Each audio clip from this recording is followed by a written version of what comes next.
কথায় আছে না, রিজিকের মালিককে, রিজিকের মালিক হচ্ছে আল্লাহ। আল্লাহ তাআলা আমাদেরকে সব কিছু নির্ধারণ করতে, যদিও আমাদের কাছে অনেকগুলো আম ছিল, কয়েকদিন আগে আমি ভিডিওতে দেখাইছিলাম, তো পাখিতে তো খেয়ে ফেলছিল।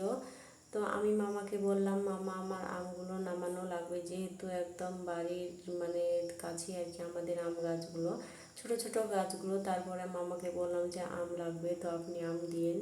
তো যাই হোক, মামা হচ্ছে একটা লোক নিয়ে আসে আম নামানোর জন্য। তো মামা এসে একটা বিপদে পড়ে, কারণ দেখছে যে কিছুই আম নেই, আর আমগুলো একদম শেষ, অল্প কয়টা আম যদিও। তো যাই হোক, আমার রিজিকে হয়তো এটুকুই ছিল, সেক্ষেত্রে এটুকুই তো আম পাবো, তাছাড়া কিছু নয়। যদিও গাছের উপরে কিছু আম ছিল, তো মামা আবার উঠে পড়ে যে কয়েকটা আম আছে, চেষ্টা করে দেখি। তারপর ছোট হালকা গাছ, এই জন্য মামা আবার উঠে পড়ে গাছের উপরে। এই নিয়ে হচ্ছে মামাকে নিয়ে আমরা অনেক হাসাহাসি করছিলাম, কারণ মামা একাই উঠে যাচ্ছে, বলছে ছোট গাছ সমস্যা নয়, একাই উঠলে কি সমস্যা। তো যাই হোক, মামা কয়েকটা আম উপরে ছিল সেগুলো নামিয়ে দেয়। এভাবে কয়েকটা আম, যদিও এগুলো কি কি আম সেগুলো নামগুলো আমার যদিও মনে নাই এখন। তো যাই হোক, যেটুকু আমাদের রিজিকে ছিল সেটুকুই আম পেয়েছি। তো পাখিতে খেয়েছে। আমাকে মামা বলছিল আগে যদি পলিথিন দিয়ে প্যাক করা থাকতো তাহলে হয়তো এতগুলো আম নষ্ট হতো না, পাখিও খেত না।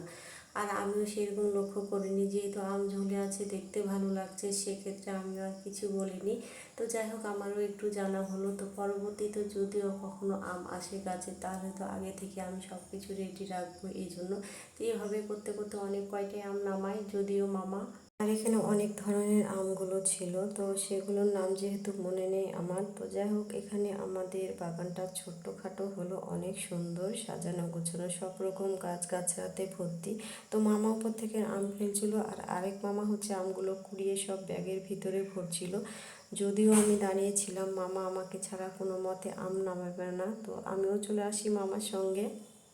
এখানে ছোট ছোট আম অনেকগুলোই পড়েছিল, মানে পাখিতে খেয়ে নিয়েছে আর পোকা হয়ে গেছে এজন্য। তো যাই হোক, মামা উপর থেকে কয়েকটা আম দেখতে পেয়ে মানে নামিয়ে ফেলে, আর সবগুলো নামানোর পরে হচ্ছে মামা হচ্ছে সবগুলো আম নামানোর পরে আমাকে বলছে যে কী নিবার। আমি বলছি যে কাঁঠাল নিব, যদিও আমাদের গাছে অনেকগুলো কাঁঠাল আছে বাগানে, এক সাইডে মানে আরেক পাশে আর কি। তো এখানে আমরা হচ্ছে গাছের দিকে দেখছিলাম মানে কয়েকটা আম আছে কিনা। তো আরেকটা আম ছিল, যদিও নামানোর চেষ্টা করে, তো আসলে নামানো যায় না, অনেক কঠিন আর উপরের দিকে ছিল। পরে হচ্ছে যাই হোক লাঠি দিয়ে হচ্ছে নামানোর চেষ্টা, তারপর ঢিল দিয়ে নামাচ্ছিল।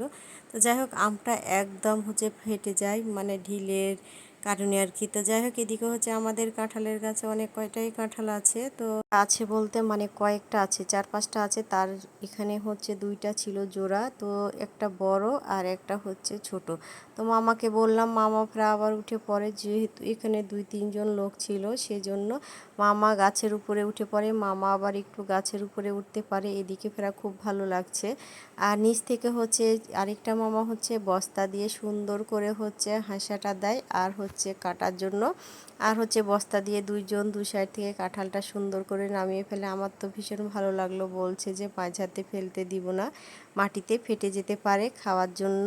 তো যাই হোক, সুন্দর করে কাঁঠাল 2টা নামায়। এটা একটু বড় ছিল, যেটা পরবর্তীতে আরেকটা কাঁঠাল নামাচ্ছে, এটা একটু ছোট।